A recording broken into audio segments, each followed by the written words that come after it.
지금 당신의 마음에 단비가 내립니다. 나의 운명이 바뀌는 시간. 안녕하세요. 관계 단비입니다. 여러분, 기적은 절대 멀리 있지 않습니다. 지금 바로 내 마음속에서부터 시작됩니다. 오늘은 인생에서 가장 중요한 보금자리인 가정에 대한 이야기를 나눠보겠습니다. 저는 어려서부터 가정에 대해 관심이 많았습니다. 우리 집의 갈등과 다툼이 끊이지 않는 이유가 무엇인지 궁금했고, 다른 집들은 도대체 어떻게 살아가고 있는지 참 궁금했습니다. 그래서 친구 집에 놀러 가면 가족들이 하는 대화를 유심히 듣곤 했습니다.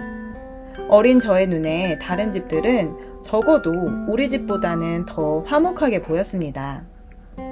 소녀 같은 어머니와는 많은 대화를 나눴지만 무뚝뚝하신 아버지와 용건만 간단히 나눴던 저는 친구가 아버지와 거리낌 없이 대화하는 모습을 보면 신기하기도 하고 그렇게 부러울 수가 없었습니다.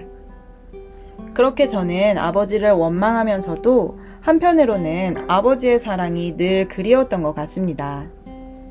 그래서 하나님도 모르고 교회에도 가본 적 없었지만 행복한 가정에서 살게 해달라고 기도를 하곤 했습니다. 하나님께서는 하나님의 존재도 모르는 저의 기도를 듣고 계셨습니다. 제가 하나님을 알던지 모르던지 명백히 하나님이 창조하신 하나님 아버지의 딸이기 때문입니다. 그렇게 하나님은 가장 좋은 시기에 저를 만나시기 위해 세상에서 방황하는 저를 오래 참고 기다려주셨고, 저희 남편을 통해 교회에 오게 되었습니다. 저희 교회는 예수님의 사랑으로 충만함을 받아 아담과 하와가 잃어버린 부부사랑, 가정 행복을 회복하는 사역의 일환으로 사랑과 사람 치유 세미나를 막 시작하고 있었습니다. 당시 남자친구였던 남편의 손에 이끌려 세미나에 갔던 저의 나이는 28살. 한창 사회에서 이리 구르고 저리 구르며 이제 막 사회 초년생을 벗어난 시점이었습니다. 말단사원 월급쟁이로 사회생활을 하면서 가정의 행복은 곧 경제적 능력에서 온다고 믿었던 저에게 사랑이라는 단어는 좋게만 들리지 않았습니다. 제가 알고 있던 사랑은 어렵고 힘들고 언제든지 변할 수 있는 불완전한 것이었기 때문입니다. 그러나 하나님은 그런 저에게 갑자기 찾아오셔서 단번에 무릎을 꿇게 하셨는데요. 제가 하나님 앞에 두 손 들고 무릎 꿇을 수밖에 없었던 것은 바로 하나님의 사랑이 저를 사로잡았기 때문입니다. 하나님의 사랑은 제가 알고 경험했던 사랑과는 정반대로 아주 쉽고 단순하며 영원히 변치 않는 완전한 것이었습니다. 하나님의 사랑은 죄인인 나를 위하여 자기의 하나뿐인 아들 예수를 십자가에 못 박으신 사랑입니다. 그 아들 예수는 하나님 아버지의 말씀에 순종하여 나를 살리기 위해 기꺼이 자신의 피와 살을 주신 사랑입니다. 그렇게 저는 구세주 예수님을 믿고 거듭난 이후 결혼을 하고 제 소원대로 행복한 가정을 이루게 되었습니다. 지금은 하나님께서 제게 주신 꿈을 이루기 위해 하루를 살아가고 있습니다. 제 꿈은 과거의 저처럼 사랑의 근본이신 하나님을 몰라서 방황하는 사람들의 영혼과 가정을 예수님의 사랑으로 인도하는 것입니다. 언젠가 이 관계의 단비 채널이 온오프라인으로 확장되어 가정천국을 이루고자 하는 사람들의 교육의 장이 될 것이라고 믿습니다. 제가 하나님의 사랑을 받고 난 후부터 예전에는 없었던 신기한 일들이 일어났습니다. 제 주변 사람들이 다른 사람에게는 절대 하지 못하는 집안의 문제들을 털어놓고 상담을 요청하는 것입니다. 그러면서 예전에는 보이지 않았던 부러울 만큼 화목해 보이던 가정들의 진짜 모습을 보게 되었습니다. 제가 어릴 적부터 참 부러워했던 한 지인의 가정이 있습니다. 그 가정은 부모님이 경제적으로 넉넉한 편이셨고 가족들 식사 자리에 제가 한번 초대를 받아 함께한 적이 있었는데 식사 시간 내내 거리낌 없는 대화와 웃음이 넘쳐났습니다. 그런데 최근에 지인과 대화를 나누게 되면서 그 집안에 깊은 불화가 있음을 알게 되었습니다. 유산 상속 문제로 몇십 년째 형제들 간의 소송이 진행 중이었고, 다혈질적인 아버지와 그 성격을 그대로 닮은 딸이 시도 때도 없이 고성과 욕설이 오고 가며 다툰다는 것이었습니다. 일명 뒤끝이 없는 가족들은 시간이 지나면 또 무슨 일이 있었냐는 듯 살아가고 있었습니다.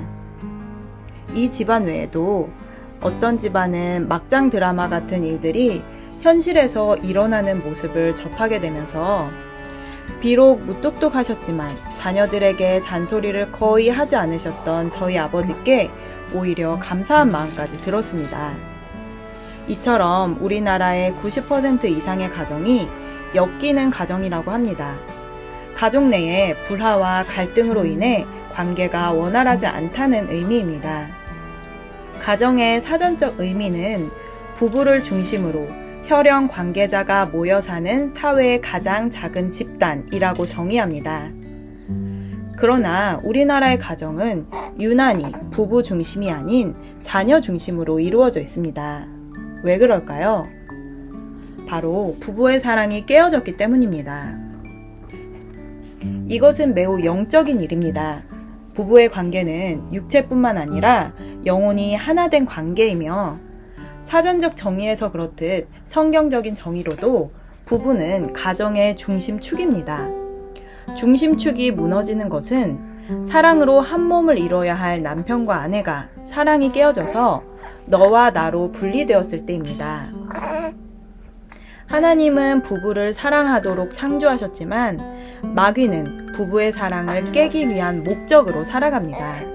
마귀는 부부의 사랑만 깨면 가정이 무너지고, 가정이 무너져야 사회와 문화가 타락하고 결국 인류가 무너진다는 사실을 아주 잘 알고 있습니다. 마귀는 하나님의 완벽한 사랑으로 창조된 아담과 하와의 사랑을 깨는데 성공했습니다.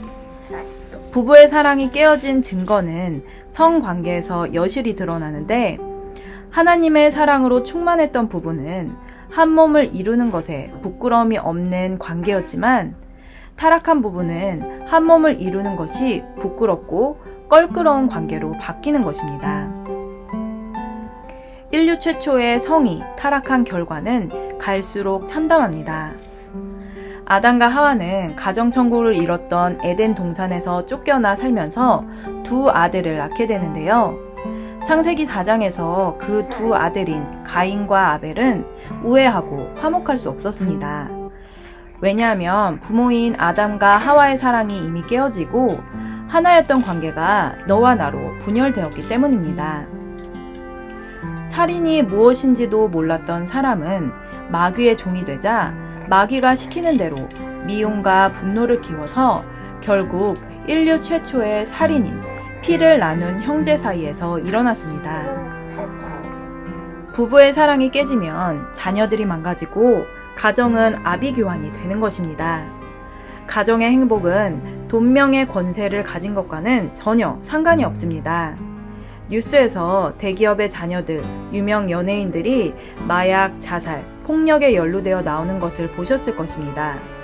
어쩌면 가진 것이 많을수록 집안은 더 망가질 수 있습니다. 이 모든 것이 마귀의 계략입니다. 인류가 성장한 것 같이 마귀의 계략도 고도로 성장하고 있습니다. 사람들은 법을 만들어서 더 이상 사람을 죽일 수도 폭력을 쓸 수 없도록 만들었습니다. 그러나 사람의 속에 있는 미움과 분노는 사라지지 않았기에 마귀는 사람들을 또다시 유혹해서 언어폭력을 쓰도록 하였습니다. 그래서 많은 사람들이 언어폭력으로 인해 정신적인 고통을 받고 스스로 목숨을 끊었습니다. 그러자 사람들은 또다시 법을 만들어서 언어폭력도 처벌하도록 만들었습니다.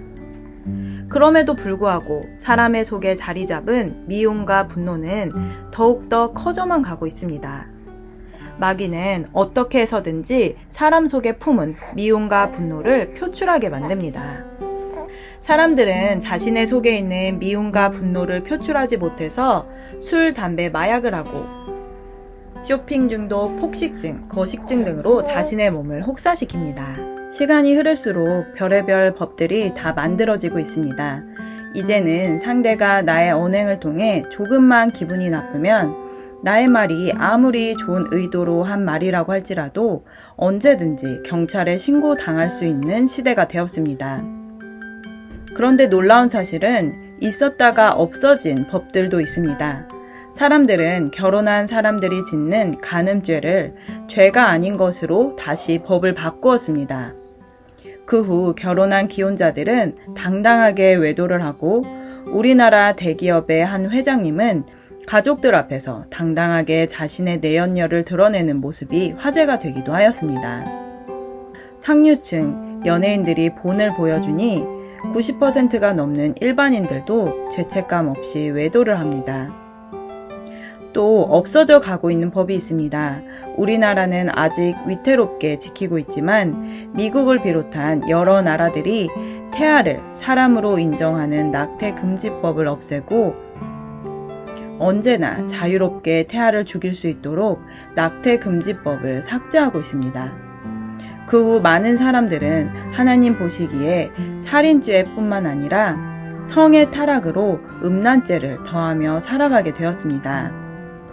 우리는 지금 나의 육신, 나의 감정, 나의 즐거움은 목숨처럼 소중하게 지키면서 살아있는 생명에 대한 살인은 허락되는 잔인하게 타락한 세상에서 살아가고 있습니다. 생명을 경시하는 사회와 문화로 인해 영분별을 하지 못하는 사람들의 양심도 죽어가고 있습니다. 겉으로는 별일 없고 화목해 보이는 가정이지만 부부의 사랑이 깨어진 가정은 하나님 보시기에 사망으로 달려가는 가정인 것입니다. 이 모든 것이 하나님의 사랑과 하나님의 생명을 버리고 마귀가 주는 달콤한 독약을 먹었기 때문에 일어나고 있는 일들입니다. 마귀는 철저히 부부의 사랑을 깨고 생명을 경멸하기에 말세에 이를수록 출산율은 떨어질 것입니다. 그러나 성적 쾌락을 즐기는 사람들은 계속해서 늘어날 것입니다. 사람이 그 어떤 노력을 하고 그 어떤 즐거움을 다 누리며 살아도 사랑이 없으면 공허합니다. 돈명의 권세를 다 가져도 공허하고 채워지지 않습니다. 그래서 사랑이 갈급한 사람들은 그 공허함을 음란과 쾌락, 중독 등으로 채워나가는 것입니다. 기독교인이라고 예외는 아닙니다. 한 크리스찬 부부가 예능 프로에 나왔습니다. 그 부부는 30년 가까이를 살면서 한 번도 따로 자본 적이 없다며 부부싸움을 해도 한 침대에서 잔다는 말을 하였습니다. 요즘 같은 시대에 보기 드문 인꼬 부부라고 생각했습니다. 그런데 그 프로에서 부부의 침실이 공개되었고 저는 깜짝 놀랐습니다. 한 침대에 2개의 매트리스가 있는 것입니다. 그런 침대는 처음 보았기에 자세히 보았습니다. 부부가 한 침대에 누워있긴 했지만 매트리스가 2개이기에 각자의 자리에서 잠을 자는 것을 보았습니다. 침대 가운데 그어진 선이 마치 그 부부의 관계에 패인 깊은 골처럼 보였습니다. 시대가 발전하면서 부부의 침실도 진화하고 있지만 하나님의 말씀은 1.1획도 변하지 않고 오히려 더욱 견고하게 세워져 가고 있습니다. 하나님이 세워놓으신 가장 중요한 가치는 절대로 변하지 않는 것입니다. 부부는 사랑을 하기 위해, 사랑으로 하나님께 영광을 올려드리기 위해 남자와 여자로 창조되어 부부가 된 것입니다. 창세기 1장 27절에서 28절 말씀. 하나님이 자기 형상 곧 하나님의 형상대로 사람을 창조하시되 남자와 여자를 창조하시고 하나님이 그들에게 복을 주시며 그들에게 이르시되 생육하고 번성하여 땅에 충만하라. 땅을 정복하라. 바다의 고기와 공중의 새와 땅에 움직이는 모든 생물을 다스리라 하시니라. 아멘. 하나님이 부부에게 주신 첫 번째 복이 생육하고 번성하여 땅에 충만하라는 생명의 복입니다. 사랑이 충만한 사람이 이 땅을 정복하고 다스림으로 가정이 행복해지고 이 세상이 행복해집니다. 그러나 가장 기본적인 사랑의 축복을 잃어버리고 타락한 사람이 이 땅을 정복하고 다스리고 있기에 가정이 불행하고 이 세상이 불행한 것입니다. 하나님께서는 저희 부부에게 5명의 자녀를 주시고 총 7명의 가족 구성원과 함께 살아가면서 왜 하나님께서 말씀에서 생육하고 번성하여 땅에 충만하라고 하셨는지 조금은 이해가 되기 시작했습니다. 가족 구성원 한 명 한 명의 기질, 성격, 취향 모든 것이 다 다릅니다. 5명의 자녀들을 통해 저는 참 많은 것을 배우고 또 성숙해 가는 것을 느낍니다. 하나님의 말씀처럼 생육하고 번성하고 충만해질수록 한 명을 낳았을 때는 몰랐던 또 다른 하나님의 사랑을 발견하게 되고 그렇게 한 명 한 명 더해지면서 하나님의 말씀이 이전보다 더 확실하게 믿어지고 순종하게 되는 것입니다. 예수님께서는 어린아이와 같이 되지 않으면 천국에 들어갈 수 없다 하셨습니다. 천국에서는 어린아이와 같이 자기를 낮추는 그이가 천국에서 큰 자라고 하셨습니다.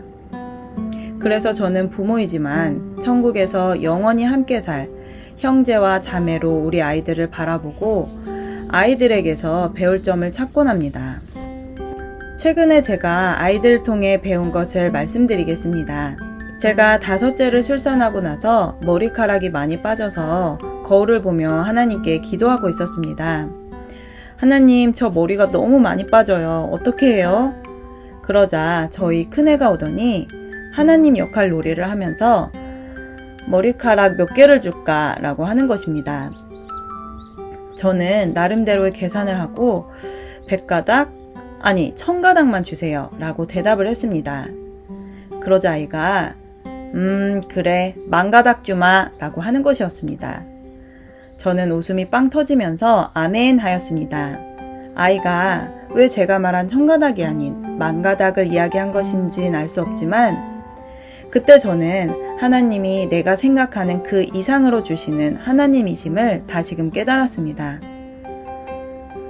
나는 인간적으로 계산을 하고 구하지만 하나님께서는 제 생각보다 위에 계신 것입니다.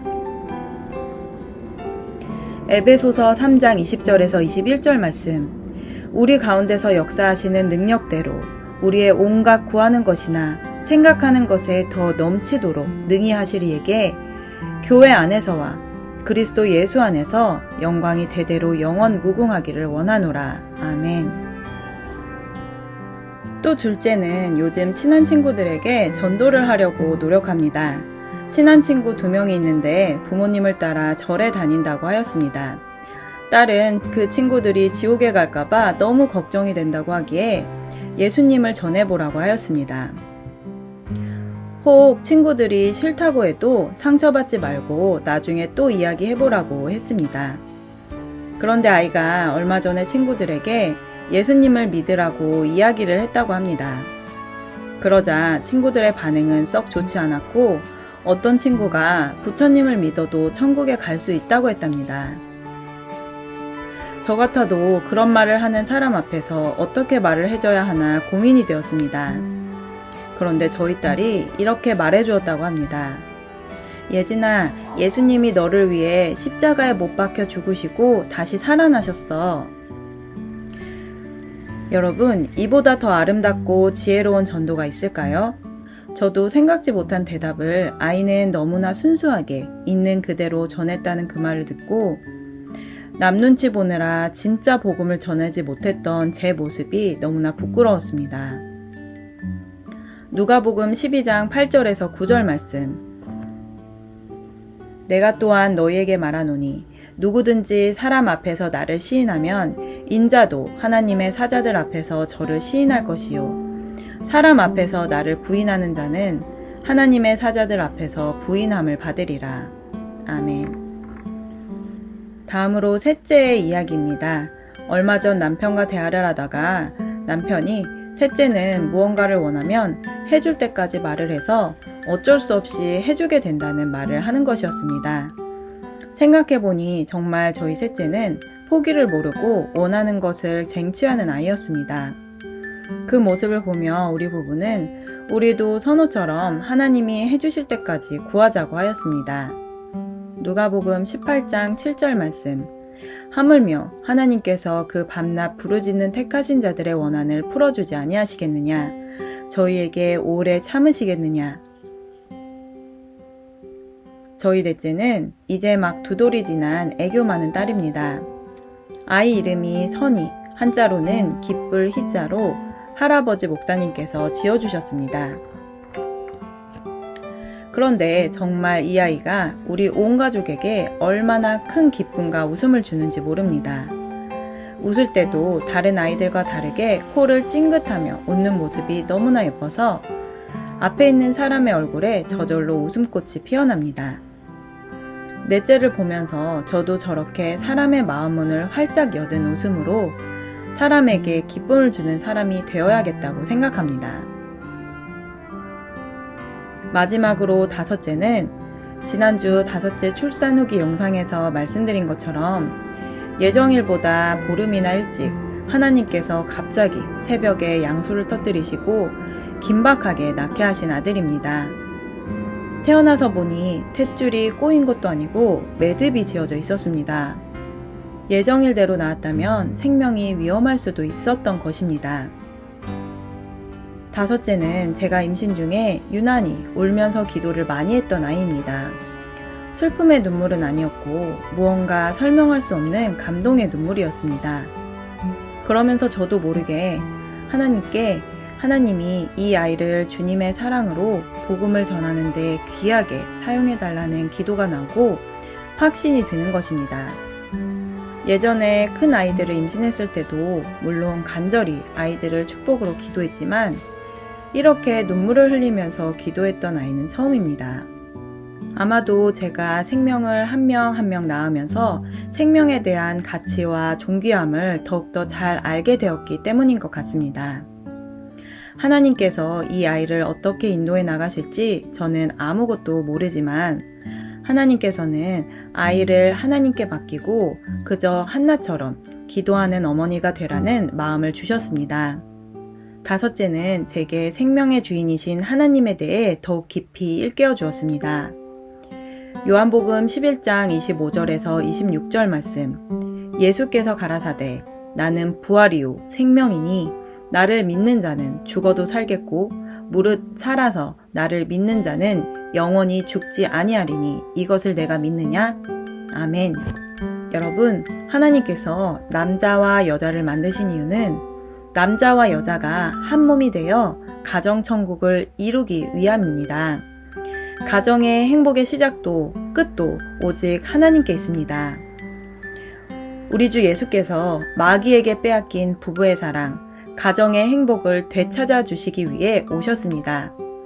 가정의 행복을 되찾아 주시기 위해 예수님은 쇠 갈고리가 달린 채찍으로 온몸을 뜯기며 맞으셨고 온갖 수치와 모욕과 침뱉음을 당하셨으며 마침내 십자가에서 온몸의 물과 피를 바로 다 모든 사람에게 내어주셨습니다.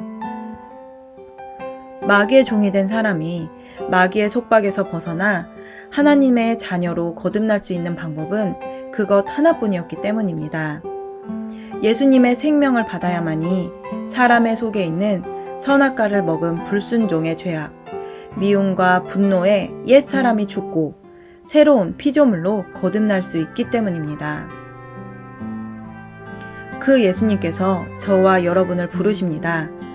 그 부르심에 순종하여 예수님의 생명을 받아 심령의 천국을 이루고 가정의 천국을 이루고자 하시는 분들은 영상 끝 연락처로 연락해 주시길 바랍니다.